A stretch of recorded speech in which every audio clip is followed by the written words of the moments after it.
Selamat pagi, siang, sore, dan malam Sobat Trader. Ketemu lagi dengan saya Tulus Rifandigea. Di sini kita memiliki yang namanya segmen baru, yaitu atraksi, analisa trading dalam keuangan dan investasi.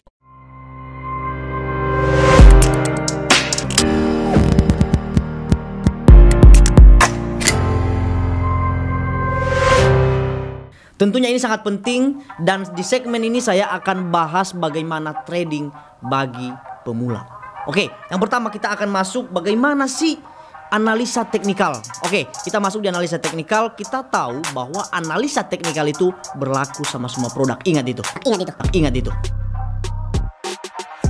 Ya, analisa teknikal akan berlaku sama semua produk. Tidak ada yang namanya analisa teknikal buat saham. Tidak ada yang namanya analisa teknikal untuk forex. Tidak ada yang namanya analisa teknikal khusus gold. Nggak ada, Sobat Trader. Namun kalau kamu memahami yang namanya teknikal, pasti kamu bisa trading ataupun transaksi di berbagai produk. Oke, yang kedua, jika kamu paham teknikal dan bisa bertransaksi dengan berbagai produk, kamu bisa melakukan yang namanya cross trading atau cross product.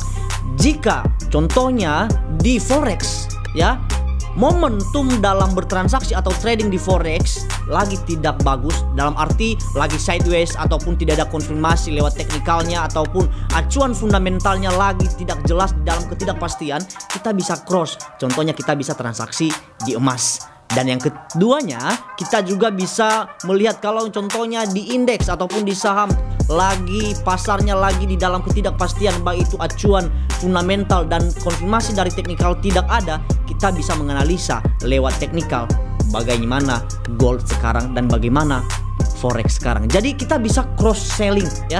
Kita bisa cross produk dan bisa bertransaksi di berbagai produk jika kamu paham yang namanya analisa teknikal, Sobat Trader. Oke, selanjutnya kita masuk produk yang cocok bagi pemula. Apa sih produk yang cocok bagi pemula? Apa sih produk yang cocok bagi pemula? Apa sih produk yang cocok bagi pemula?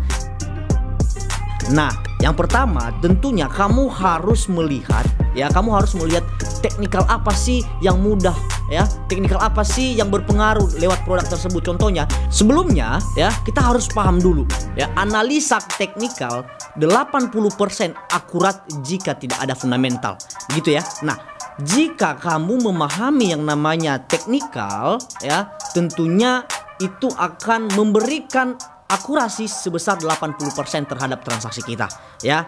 Dan tentunya kamu harus mencari apa sih teknikal yang berpengaruh, ya. Benar-benar analisa teknikal itu berpengaruh terhadap produk tersebut.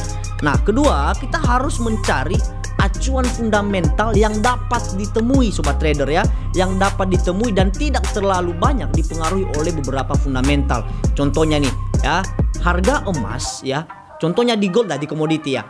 Di gold, acuan fundamentalnya hanya seputar Amerika Serikat saja, ya. Jika kamu contohnya kamu memiliki yang namanya TV di rumah, kamu bisa putar channel, ya, CNBC dari Amerika Serikat ataupun channel Amerika Serikat yang membahas ekonomi Amerika Serikat.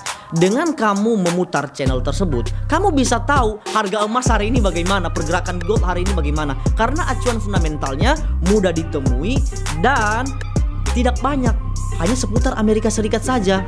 Namun, jika analisa fundamentalnya banyak sumbernya, itu kita pusing, Sobat Traders, pusing menentukan, oh, mana yang berpengaruh, mana yang tidak berpengaruh. Karena kita tahu seberapa banyak acuan fundamental, namun fokus para pelaku pasar cuma fokus sama satu fundamental ini, ya, sama satu sentimen ini, tentunya fundamental yang lain atau sentimen yang lain dalam bentuk fundamental akan diabaikan oleh para investor. Jadi hati-hati kalau menganalisa fundamental nih, Sobat Trader, karena fundamental ini berpengaruh terhadap fokus para pelaku pasar. Kalau mereka lebih fokus di inflasi, ya tentunya apapun kabar inflasi, pasti harga akan berpengaruh. Namun, contohnya tapering, ya. Tapering ini misalnya para pelaku pasar tidak terlalu fokus terhadap tapering. Nah, tentunya ini tidak berpengaruh terhadap pasar global, Sobat Trader. Jadi, kalau kita melihat analisa fundamental dan analisa teknikal, tentunya berpengaruh jika ada yang namanya volume transaksi. Contohnya analisa fundamental positif dan analisa teknikal memberikan suggest, namun volume permintaan pasar tidak ada, harga tersebut tidak bakalan gerak sobat trader. Jadi harus diikuti oleh volume permintaan pasar ya. Jadi kita harus mengetahui itu juga. Artinya para pelaku pasar mengabaikan sentimen tersebut sehingga volume transaksi tidak ada atau minus sobat trader. Oke, selanjutnya kita akan membahas bagaimana sih money management atau risk management ya, dalam bentuk money management di trading sobat trader ya. Ingat. Jika di dalam money management ngomong soal persen, tidak ada bedanya dengan modal besar ataupun modal kecil sobat trader. Contohnya 100 juta dengan 1 miliar.